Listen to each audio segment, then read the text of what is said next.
अस्सलामुअलैकुम वरहमतुल्लाहि वबरकातुहू। हम असलूब के बारे में बात कर रहे थे। आज उसी सिलसिले में असलूब की जो सिफ़ात हैं और उनके बारे में बात करेंगे। सबसे पहली जो सिफ़त है असलूब की वो सादगी है।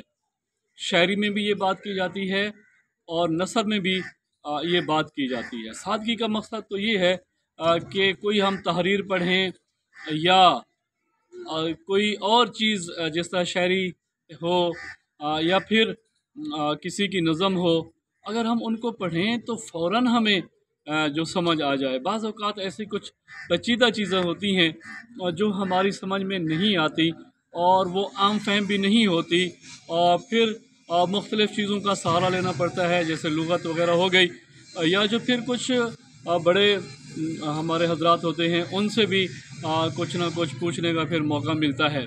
तो असलूब जो है उसकी सिफ़ात में सबसे बड़ी बात सादगी होती है।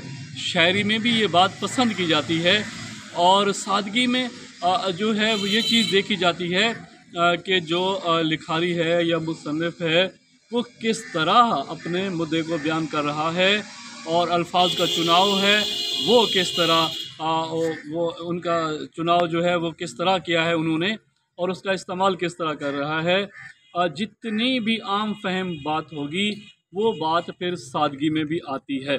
और इसमें ये ख्याल किया जाता है सादगी में ख़ास तौर पर ये इसलिए ज़रूरी है कि इसका मकसद तो जो है अबलाग है, यानी वो जो अपने ख़यालात, अफ़कार और जज्बात जो है वो किस तरह एक पढ़ने वाले तक वो मुंतकिल कर रहा है। इस सिलसिले में अगर हम मिसालें देखें थोड़ी सी उर्दू अदब में, गालिब के कुछ ऐसे खतूत भी हैं, हालांकि बड़ी मुश्किल पसंदी थी गालिब को, बहुत मुश्किल उनकी तबीयत में था, इतनी मुश्किल पसंदी थी कि बहुत गौर व खोज के बाद इसकी शायरी को समझा जाता है। बहरहाल तो उनके जो खतूत थे तो उनमें ये चीज़ें झलकती हैं।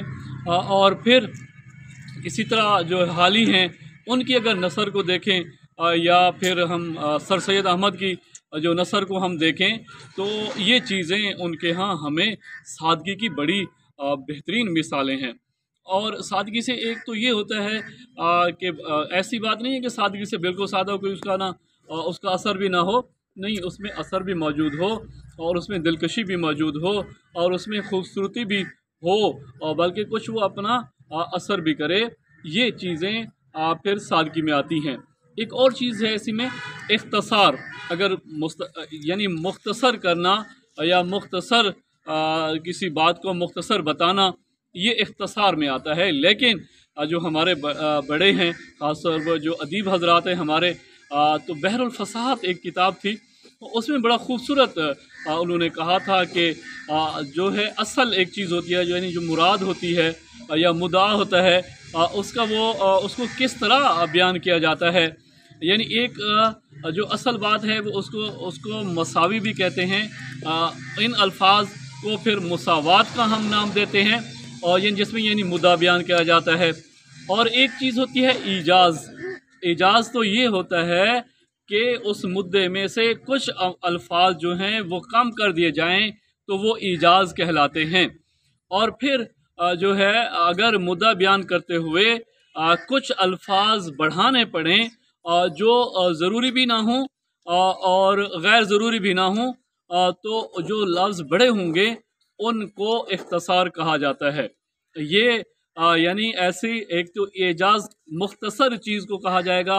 अगर थोड़ी सी उस मुद्दे में यानी जो बात बयान करने का असल मकसद है उसके बयान करने में अगर कुछ दो चार लफ्ज़ आगे हो गए हैं तो फिर उसको इख्तसार कहा जाता है। ये बात जहन में रहे कि जो मुद्दा है यानी जो असल लिखने का जो मकसद है या शेर कहने का मकसद है उसमें क्या चीज़ बयान की गई है, या ज़्यादातर जो नसर है उस नसर में अगर एक फ़र्ज़ किया कि 3 या 4 सफ़ात का कोई एक मज़मून है तो फिर उसकी जो चीदा चीदा बातें हैं उनको एक ही सफ़े में उन सारी बातों को लिख लेना, अहम बातों को, जिससे पूरी चीज़ों का मतलब समझ में आ जाए।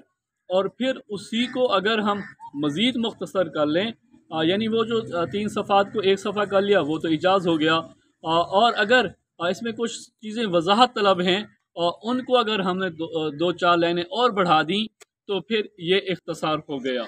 इंशाअल्लाह फिर आपसे मुलाकात होगी। अस्सलामु अलैकुम वरहमतुल्लाहि वबरकातुहू।